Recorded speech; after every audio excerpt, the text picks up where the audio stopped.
Many of you know that for the longest time, I thought I had already made up my mind about RPGs and turn-based combat. After spending months deep diving into older games, I had found myself appreciating a ton of mechanics and design philosophies that modern gaming has mostly abandoned. But traditional turn-based RPG combat was still the one thing I could just never fully connect with. It's just always felt too slow and passive to me. I know, hold on, I'll get to why I'm an idiot here shortly. I did, however, enjoy it in Chrono Trigger, but that was really the only game with turn-based combat that I've ever truly enjoyed.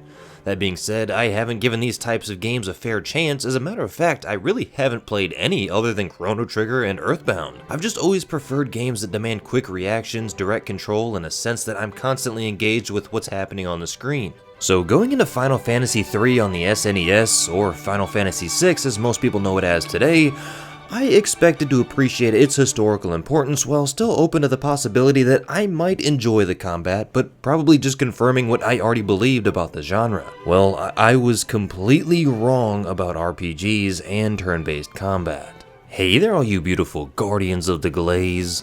Welcome back to the Milky Donut. If you're new here, this is the Milky Donut. We do all things video games, movies, and pop culture. And if you're not new here, I'm pretty sure the only reason I got over my sickness so fast is because all of you guardians wished me to get well soon, and for that, I thank you. Well, before we yet again jump back into our video game time travel machine, as always, I would like to mention that I do have a goal of reaching 10,000 subscribers as quickly as I can. So if you could go ahead and like this video, leave the glaziest of comments, hype it if you can, and subscribe if you think it's worthy of the algorithm. As always, shout out to the subscriber of the week, Mr. Stephen P5476, and stick around until the end for the reveal of the brand new subscriber of the week, because it could very well be you. And with all that nonsense out of the way, let's jump back into our video game time travel machine and play one of the best games I've ever played. The very minute Final Fantasy VI begins, it immediately feels different from almost anything else, not only on the SNES, but anything I've ever played.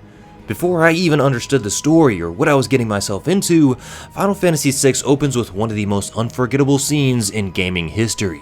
Terra, Biggs, which I believe is the true translation, and Wedge slowly marching through a violent snowstorm in Magitech armor as the game's iconic opening theme plays in the background. The music starts quietly, almost hauntingly, before building into something grand and melancholic, perfectly setting the tone for the adventure ahead. I literally just sat here and let every single second of this opening play.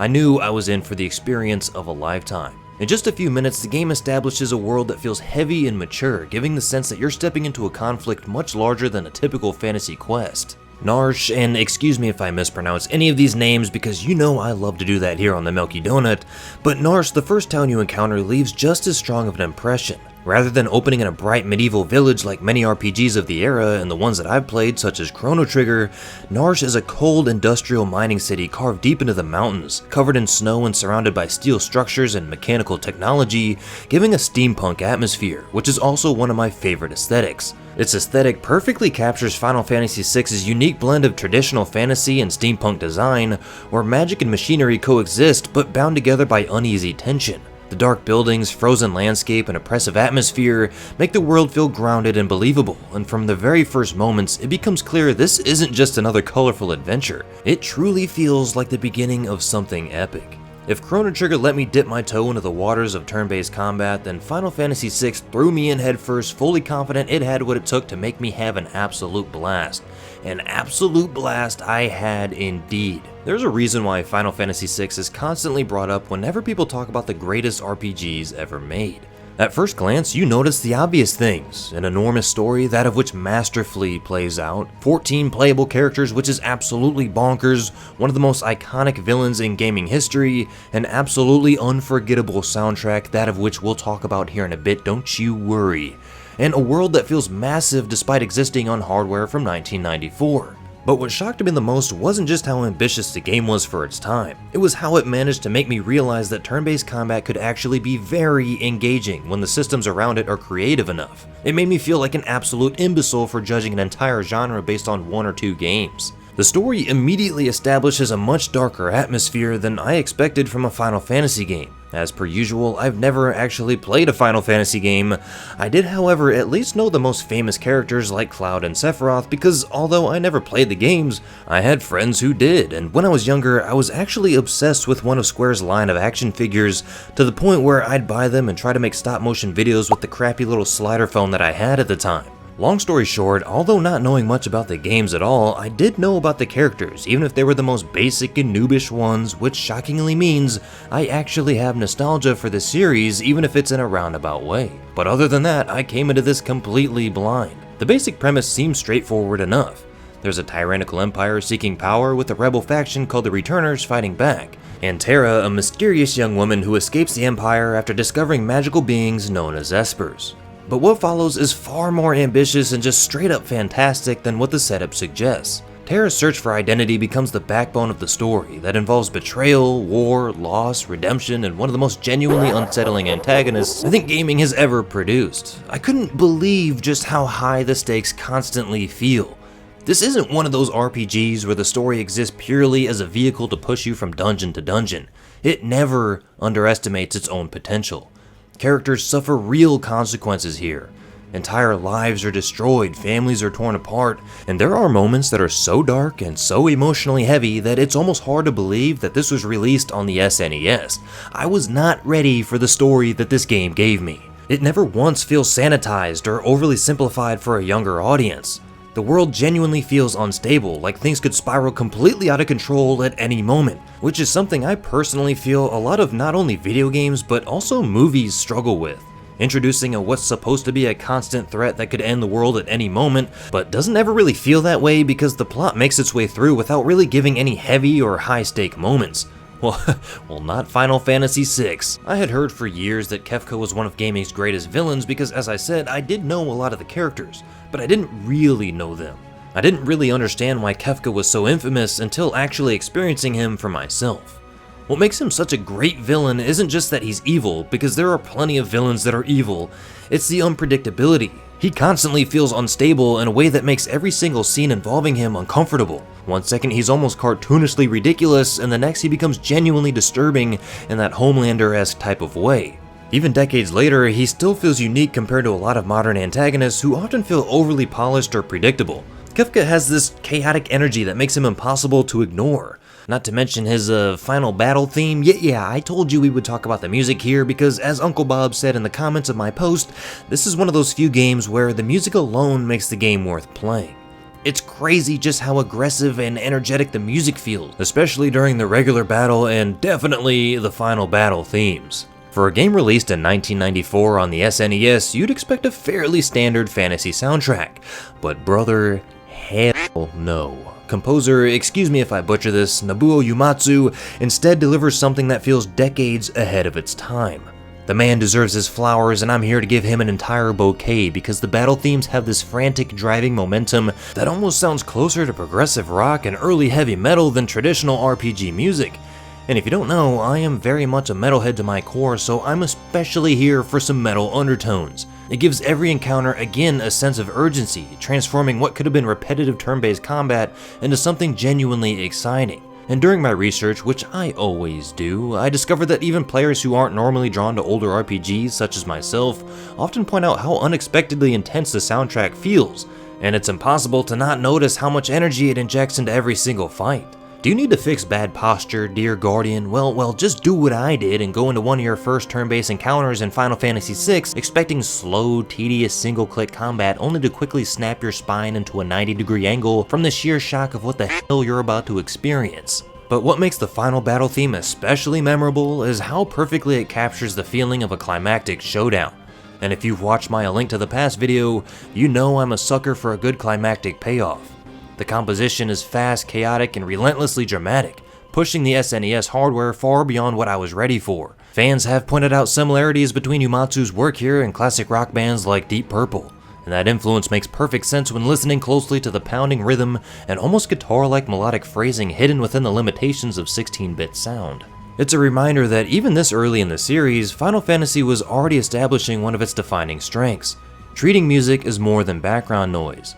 In many ways, the soundtrack of Final Fantasy VI feels like an early blueprint for the bigger, more theatrical soundtracks the franchise would become famous for later, and it helps to explain why so many fans still consider it to be one of the most goated scores not only in this series, but in gaming history. But to no one's surprise, the biggest surprise for me was the combat. Normally, turn-based systems lose me pretty quickly. I start to feel like I'm simply selecting commands from menus and watching the game basically play itself. Well, Final Fantasy VI completely avoids that problem by making every character feel completely different, similar to how Chrono Trigger made me feel, although not exactly in the same way. Instead of simply controlling interchangeable party members who all perform the same basic actions, every single character brings something unique to the table. Sabin immediately resonated with me because his abilities require special directional inputs reminiscent of arcade-style fighting games to execute powerful attacks, which is something I had no idea existed in the world of turn-based games. Idiot, I know. My boy Edgar uses a collection of mechanical tools that give him entirely different options in battle. Locke can steal valuable items directly from enemies. Setzer literally uses a slot machine mechanic during combat. Relics allow you to customize builds, espers allow characters to learn magic in completely different ways, and equipment choices constantly force you to think about strategy. This was the first time in my life where turn-based combat actually felt more engaging than directly controlling your character, and that's a huge amount of praise for me to give. I found myself constantly looking forward to unlocking new abilities because every character introduced another layer to the battle system. Instead of dreading combat encounters the way I normally do in most RPGs I've ever played, I actually wanted more of them because I kept discovering new combinations and strategies I hadn't thought about before. Now, to be completely fair, the system isn't perfect, and I am nitpicking here, so don't get your sprinkles all in a bunch. The systems are still phenomenal. But one thing I did notice is that the balance can feel slightly off, because characters like Sabin and Edgar become so absurdly powerful that you can sometimes rely on the same attacks repeatedly and basically just bulldoze your way through encounters without engaging much with the deeper systems. The game offers a ton of tactical options, but ironically some of the strongest abilities make it tempting to just ignore them altogether. If you really want to experience the full depth of combat, you almost have to intentionally stop yourself from abusing certain OP moves. But even with that flaw, this was the first time I finally understood why people love turn-based combat. It isn't necessarily about reflexes, it's about systems interacting with one another. It's about experimentation and party building, strategy, preparation, and constantly adapting your approach. Other than Chrono Trigger, I just had simply never played a game that demonstrated those strengths in a way that clicked with me so hard before. But outside of combat, what constantly amazed me was just how much creativity is packed into this game. The famous opera scene you guys were yapping about in my comment sections is probably the best example. Even now, it's one of the most ambitious sequences I've ever seen in a game from that era, and by this point in the series, I've seen a few.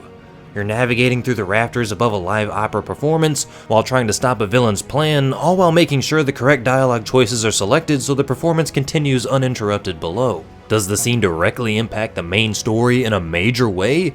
Well, not really, but I almost like it even more because of that. It feels like the devs were actively trying to prove something. As I mentioned in my Metal Gear Solid video, back in the 90s, especially in 1994, most video games were still largely viewed as simple entertainment for children by some uncultured narps, and Final Fantasy VI feels like a statement. It feels like Square was trying to demonstrate just how far storytelling, music, scale, and creativity could be pushed on a console that people may have underestimated. And that ambition is everywhere. There are optional espers to collect. Every character can gradually learn magic. Hidden items scattered throughout the world, special relic combinations, the incredibly addictive Coliseum where you basically gamble items for rare rewards, and dozens of little experimental mechanics constantly showing up throughout the game. You can quite literally feel the developers throwing every creative idea imaginable into one giant project simply because they wanted to see what was possible. And somehow, almost every one of those ideas stuck the landing. However, I did say almost because that ambition does create some flaws, and again, I'm nitpicking here for the sake of trying to give a fair review. At times, the game almost feels too big. With 14 playable characters, not everyone gets enough meaningful development, as I briefly mentioned earlier. Certain story sequences can go on for a little bit too long. There were one or two moments where I did find myself wanting a little bit more actual gameplay and less watching long story segments unfold. And on occasion, the game does feel slightly less focused and more like a massive exhibition of everything the devs wanted to prove that they could accomplish. But honestly, even that contributes to why this game feels so special, because I'm literally complaining about having too many options. Again, nitpicking. Playing Final Fantasy VI today feels like stepping into a moment in time where devs were beginning to realize video games could be way more than just games. And sure, I've said that about multiple games in this series, but I really do mean it here. It feels like an industry discovering its own artistic potential in real time. And of course, most importantly for me, it completely changed how I think about RPG combat. That's right, you guys did it. I truly thought it was an impossible feat, but you crazy Guardians of the Glaze somehow got me to realize why turn-based combat can indeed be extremely phenomenal. Even as someone who was fully convinced he didn't like it. I stupidly went into this game expecting another reminder that turn-based gameplay just wasn't quite for me. Instead, I walked away finally understanding why people have loved this genre for decades. I realized I didn't dislike turn-based combat itself, I had simply never played a game creative enough to show me how good it could actually be.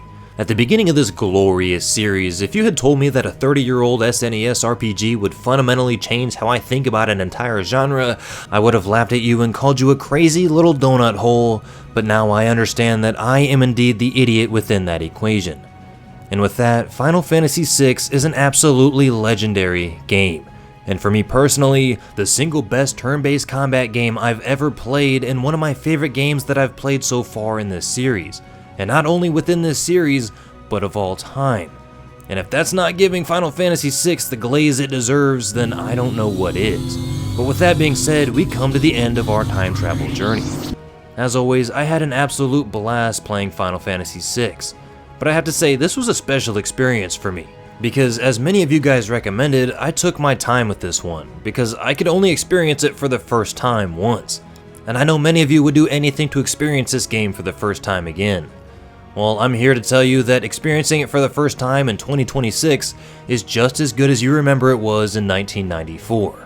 I didn't dive super deep into the story of this game because it's so good that if you want to play it for yourself for the first time, I really don't want to spoil this one, so that's why I didn't dive super deep into spoilers and get really deep into the story. But do you prefer old games or new games? Let me know in the comments below, and if you want to see more of this, feel free to drop what you'd like to see next in the comments. Yes, even if you've already commented your request 10 times, don't be afraid to comment them again because it is possible that they get lost in the comments, and I want to see all the recommendations I can. The brand new subscriber of the week is none other than the other Alt 2 because you, my dear Guardian, constantly glaze the channel and I can always count on you to guard every bit of glaze that's out there. Thank you for all of your hypes, all of your likes, your comments, and all of your kind words. Don't forget today is the deadline for the avatar design contest, so if you have a design, make sure you email it to officialmilkydonut@gmail.com. As always, don't forget to like, comment, hype, and subscribe to become a Guardian of the Glaze, and I'll see you next time on the Milky Donut.